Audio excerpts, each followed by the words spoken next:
Hey guys, welcome to the 50 Cal studio here at Center Target Firearms and Indoor Range. I'm Brett. This is Bobby. Happy Hey New Year, guys, by the happy way. New Year. Happy New Year. 2022 already. Oh man. So And far we've had tornadoes and snow. So yeah. yeah, a little bit of everything. And then, and then we're talking about this today. And hope you had you and your family had a great New I Year. did and you as well. I went to bed and got up to about 40 seconds before the New Year, said Happy New Year, went back to bed. So Oh, it was great. we just got a Malinois, a Belgian Malinois puppy. Yeah.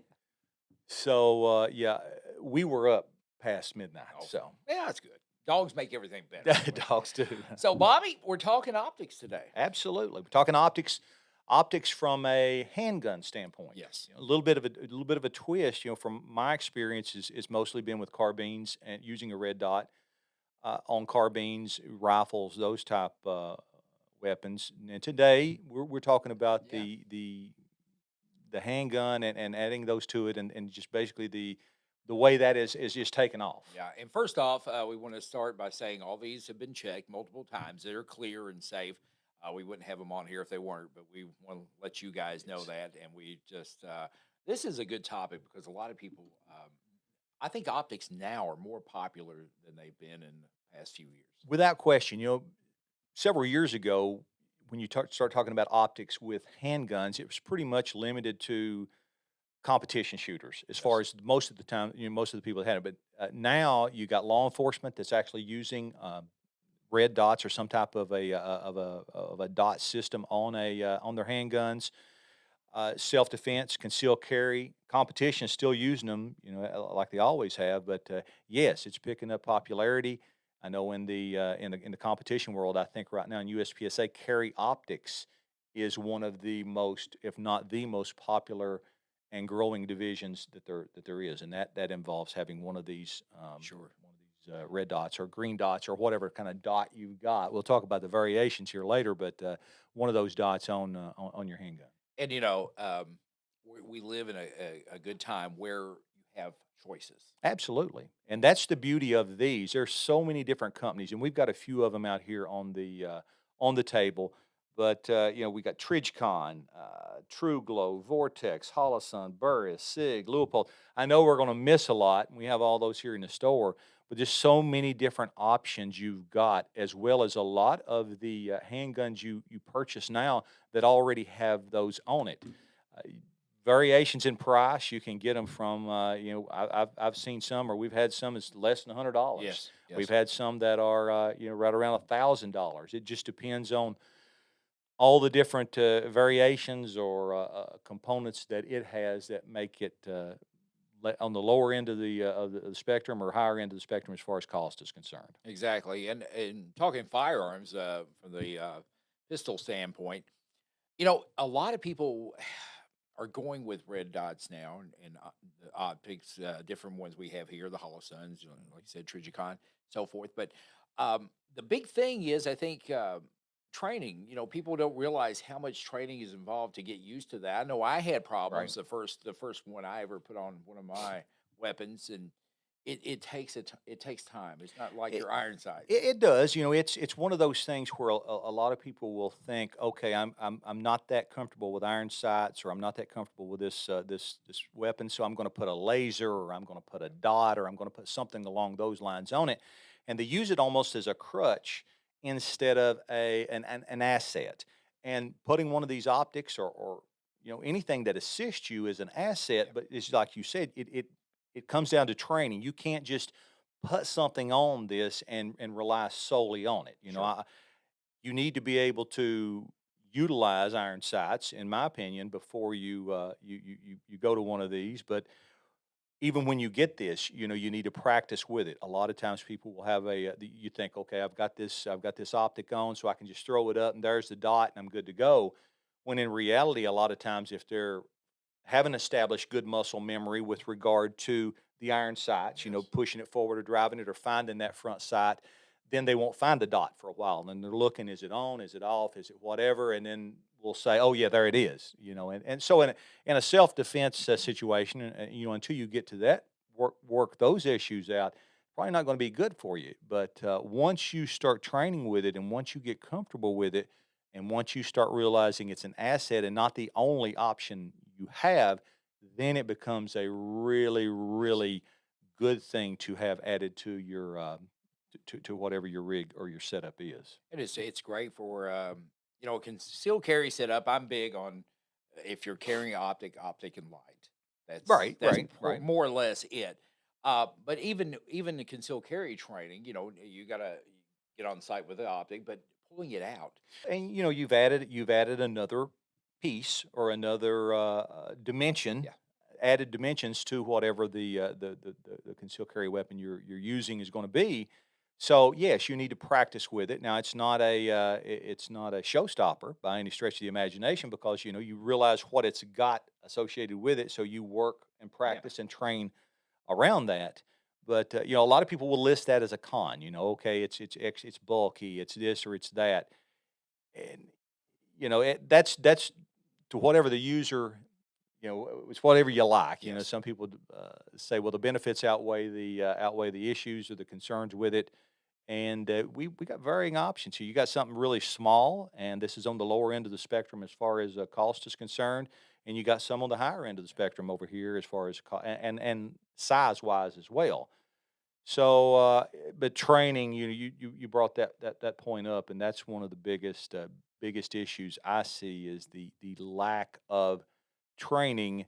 Thinking, oh, I thought I could just rely on this, or there's yeah, tons and tons of pros, and there's a con to yeah, everything. yeah, There's a con to exactly. everything, but I really really like these these aiming devices on on it. As I say, for me, I like always liked them on a rifle and a carbine better, but it's growing on me. Yeah, And I see, we'll talk about competition sure. standpoint. If you shoot, they've got classes for open and conceal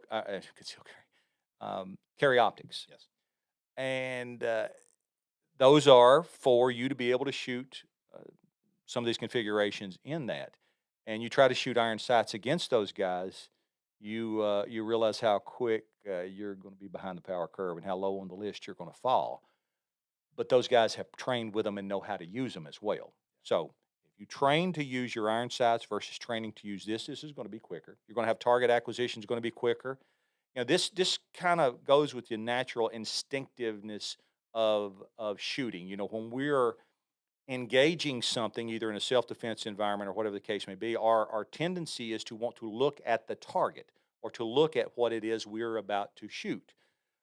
From an accuracy standpoint, you want to be really, really accurate. We've been trained all of our life to focus on the front sight. Well, you sure. can't focus on the front sight and focus on something that's 10 yards away Yeah, or whatever the case may be. So this aiming device allows you that opportunity to, look at the target, look at the dot, both eyes open, and everything is right there for you. And it's more instinctive as well. For me, a lot of times when I'm shooting competition, even if I've got it on my pistol caliber carbine or a handgun, I kind of in my mind I'm thinking that that's a laser, and as soon as that dot's on the target, that's sort of like in my mind I'm sure. operating it similar to a laser. I'm not but worried about focusing on that pinpoint accuracy. I just know that's where my sights are, relatively speaking. Yes. Now, if I want to bear down and really concentrate and really focus, then I'm probably going to close one eye. I'm probably going to focus and dig in on that front sight and go from there.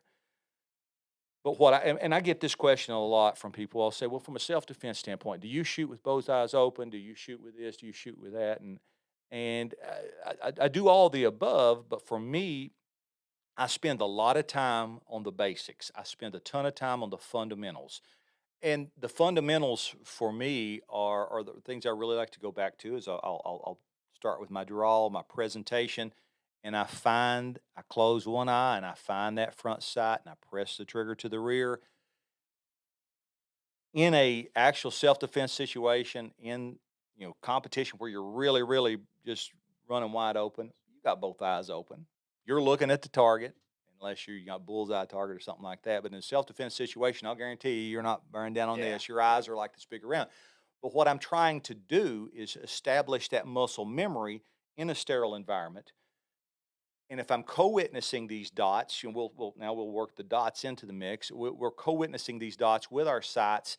then I've established that muscle memory to where whenever I present this pistol, that's where my front sights would be, and then I've got that dot that will appear there magically if I'm lining everything up. But it's not going to come that easy unless I practice and unless I train with it. And even former law enforcement train, and Yes. I'm a big proponent of training. I have I don't have your background. I don't have Joe's background. Just a radio real estate guy who likes this, and Right. I'm big on training. With the red dots, especially when you get to a certain age, Bobby, Oh, red dots are a mm-hmm. great help. But practice with them. I have astigmatism, Yep. so if I don't have my contacts in or my glasses on, the dot's going to look blurred. Yeah, and i- y- aging eyes. Yeah. Aging eyes. This is great for aging eyes because again, most of the time you're going to have both eyes open when you're using this dot. You are going to be looking at the target, and the dot's going to be there. Versus trying to focus on the front sight, which a lot of times, even looking at these papers, or looking at what we have in front Well, of us, we're kind of that's what doing we one of have these these for, numbers. yeah. Uh, and it's a good idea in a self defense environment to be able to say, okay, this is what that bad guy, or this is what was going on downrange that I was actually pressing trigger on. So, from that standpoint, to me, these are really, really good options. And as we said earlier, I keep using red dot. I'm just used to that Yeah, terminology, but you can get these in red, you can get them in green, you can get them in gold. There's varying different or multitude of different options and reticles. Reticles being the what is in there? Is it a yes. dot? Is it a cross? Is it whatever? Different MOA. And I get Okay. a lot of questions about what does this mean? It's MOA, it's a 2 MOA or a 4 MOA. Well, basically, MOA, as you know, Yeah. it's a unit of measure, and it basically, and this is not exact for all those mathematicians out there. They'll say no, it's actually 1.0. It's a 1 inch. An MOA is 1 inch at 100 yards, approximately, for my math folks. 1 inch at 100 yards. So if it's a 1 MOA dot, then that means that 100 yards away, that dot will be 1 inch. Will If it's a 6 MOA, it's going to be 6 inches. It's going to reflect. If you got a target downrange, that dot will be 6 inches. Is what it'll cover up Yep. downrange on the target. If it's a 12 MOA dot, 12.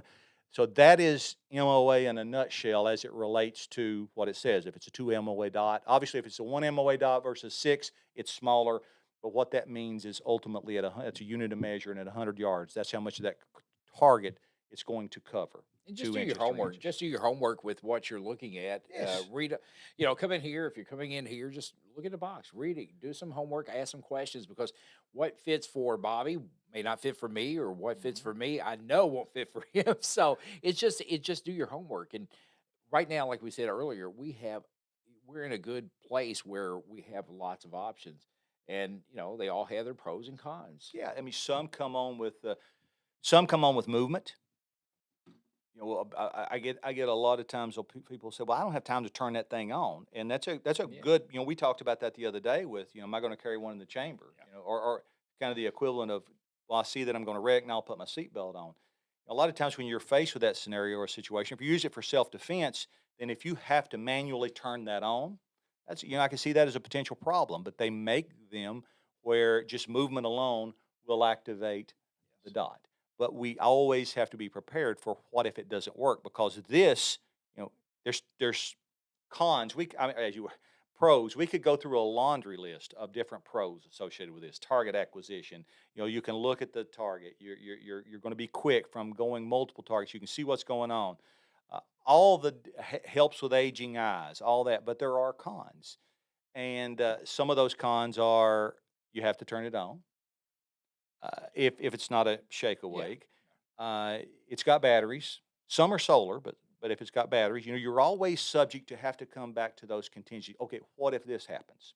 Well, and I'm not a paranoid guy, but I also like to have options because we sure, talked about that the other day in movies versus reality. I think it was is that once I run out of option, that's whenever I become overwhelmed. So if I'm trying to find a dot, I can't find the dot. A lot of times people will forget that there's iron sights in there as well, exactly. or let's just go instinctive. I've got some other options that I can do here other than just this, but it is an asset if you train with it and make it an asset. But It's subject to elements. It's subject to fogging. It's subject to it's a piece of equipment. It is. So anytime you got a piece of equipment, you got a piece of equipment made by man on a piece of equipment made by man.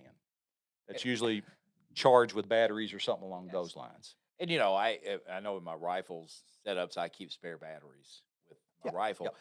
It's a little bit more difficult with pistols. It is, and some of these, if you're going to buy one of these, as Brett said, do some research on it. A lot of times with some, easy taking the battery in and out. With some of them, you have to remove the optic to put it to change the battery. And anytime you remove the optic, my recommendation is before you use it in a self defense scenario or competition or whatever, that you take it back out and can reconfirm to Yes. make sure it's where it's supposed to be. All in all, just a wonderful addition to your self defense setup or your competition setup, or just to have. If you've got multiple guns, and it's got the optic cuts are becoming more and more. You see them; they're more and more common on everything you see out here. Uh, you put one of those on it and practice with it and train with it. And Most people that do that come to love it. and it is. It's just a lot of training. I know the first time, like I said earlier, I had problems with it. But you see here different sizes, Bobby. Yeah. You got a small one all the way different sizes, and even with the firearms, you got your micros, you got your Yes. larger. Yes. So you have to just. It takes a while. I don't cheap out because this could save your life, or you could use it. You've got. I know you've seen it before. $30.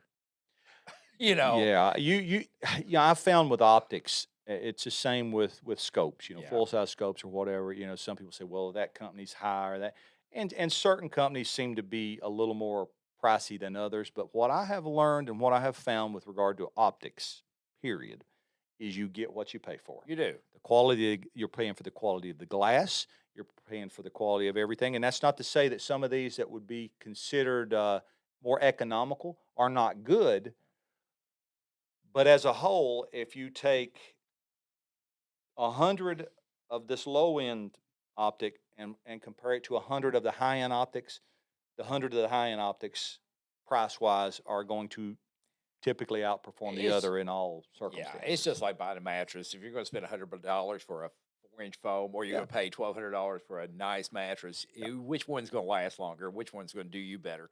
Just do your research. Yeah, and as you said, I've found that you get what you pay Yeah, for with these, and so many different variants. It's not just a matter of, okay, I want a red dot. I keep saying red.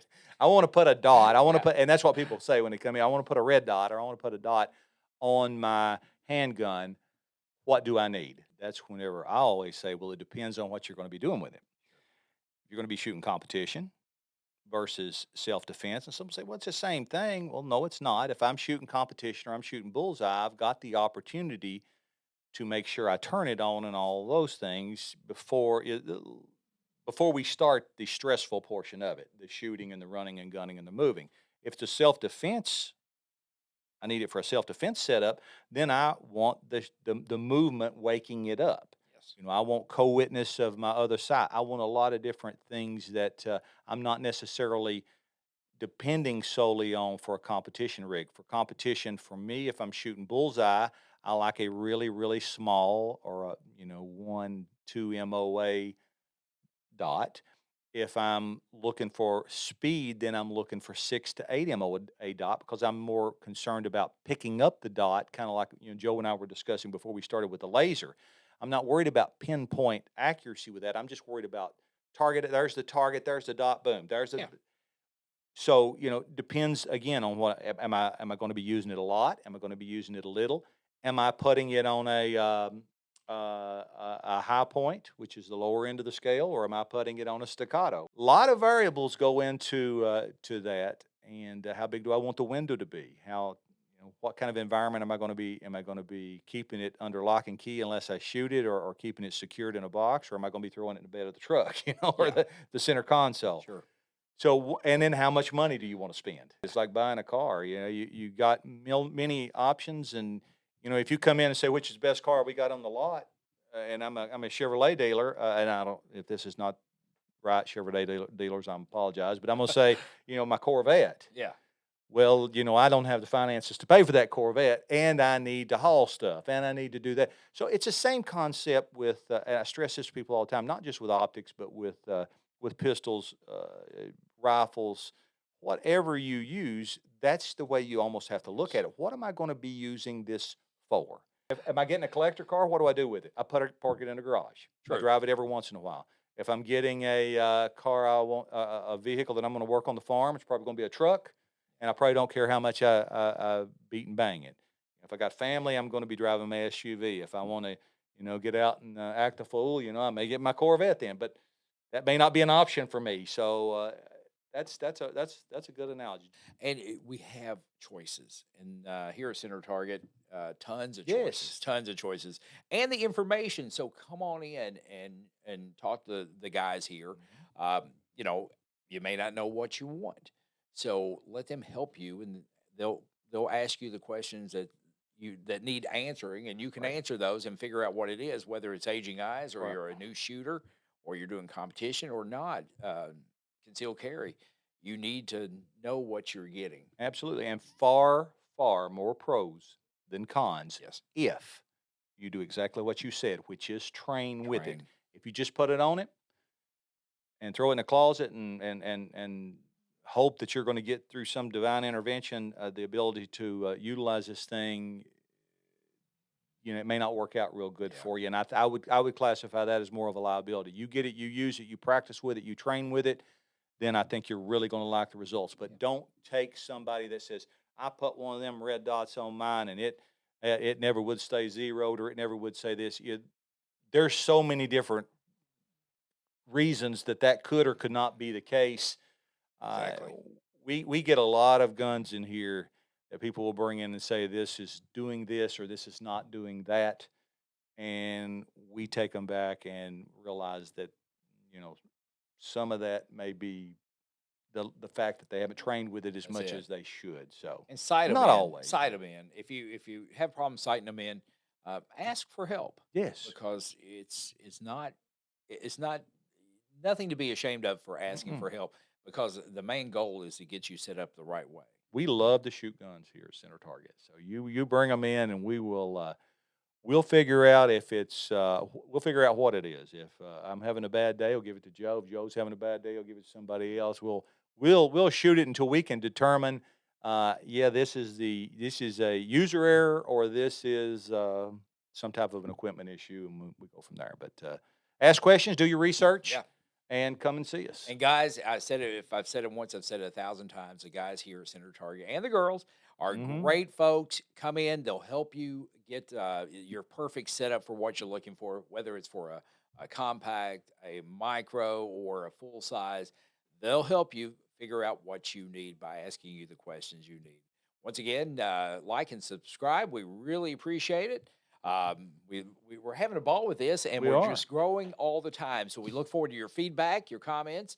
So drop those in. We've already had some, Yeah, and and really and did. let us know Yeah, some things that you guys would be interested in hearing in a particular topic. You're not going to hurt our well, you may hurt our feelings, but if you do, we'll get over it. We're pretty thick skinned, so I'm let us married. know. Nothing Yeah. hurts my feelings. I've So, got I got a Belgian Malinois puppy and a German Shepherd, so nothing hurts mine either. but guys, thank you so much, Bobby. Good to see you. You Happy New too, my Year once brother. again, buddy. Yes, sir. Yes, And sir. thank Joe behind the camera there. We got to Absolutely. get Joe back up here. We had a Come on, ball last Joe. time he was here. We'll have to maybe twist his arm next time. But don't forget to like and subscribe. And guys, we'll see you next week as I drop the merchandise. That's just a checkmate. It's no big. See you guys. God bless.